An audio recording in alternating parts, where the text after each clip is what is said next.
cuando dices, pero, a ver, las razones objetivas que nos trajeron a esta situación siguen siendo exactamente las mismas, la ciudadanía traslada exactamente los mismos tipos de problemas y encima ahora tenemos más recursos, más mecanismos. Tenemos en las instituciones, nos tienen que ver día a día. ¿Quién nos empezó, a partir de qué momento empezamos a oír una vocecita que decía, perdéis fuelle, os quedáis? No, fuelle, si fuelle estarán ellos, yo estoy fresco como una lechuga. El bipartidismo fue el que tuvo los peores resultados de su historia. ¿Cómo pueden presentarte a ciudadanos que llevan 10 años de vida como si fuese la CEO? Es que Albert Rivera los recalientan en el microondas cada 3-4 años para decirte que es la alternativa. Entonces, se crea un clima, ¿no? Y esto al final, ¿todo para qué? Cuando le dices a la gente, oye, venga, echándonos un cable en la medida de vuestras posibilidades. Nuestras campañas arrancan con gente que tiene 1 hora o 2 al día y, por tanto, pues van más despacito, ¿no? Pero claro, si la hipótesis de partida es que esto va a merecer la pena, y ojo, costó un montón, ¿eh? En las autonómicas sudamos sangre y lágrimas, para sacar adelante las candidaturas municipales, la candidatura autonómica, nos peleamos, nos reconciliamos, nos quisimos y luego nos insultamos otra vez. Pero que alguien diga que no mereció la pena. A ver quién levanta la mano para decir después de tanto sufrimiento que no valió la pena. Eso no lo dice nadie desde fuera.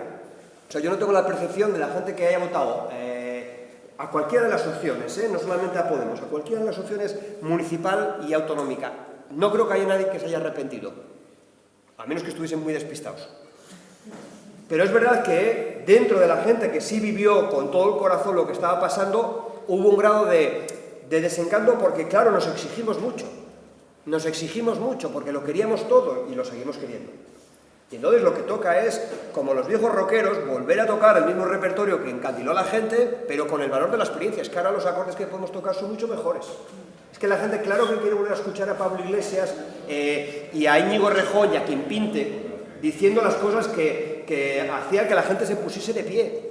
Y también a nivel de aquí, ¿no? Escuchando a Sune, a Salcines, a Yoli, a todo el mundo. Eso, quien me diga que no funciona, que no sigue conectando con la gente, me cuesta creerlo, ¿no? Entonces lo que nos toca es, después de ese sufrimiento, después de cierto distanciamiento de algo que tú quieres mucho, pero toca otra vez reconciliarse unos con otros mismos, saber perdonarnos los errores que hemos hecho y hacerlo mejor.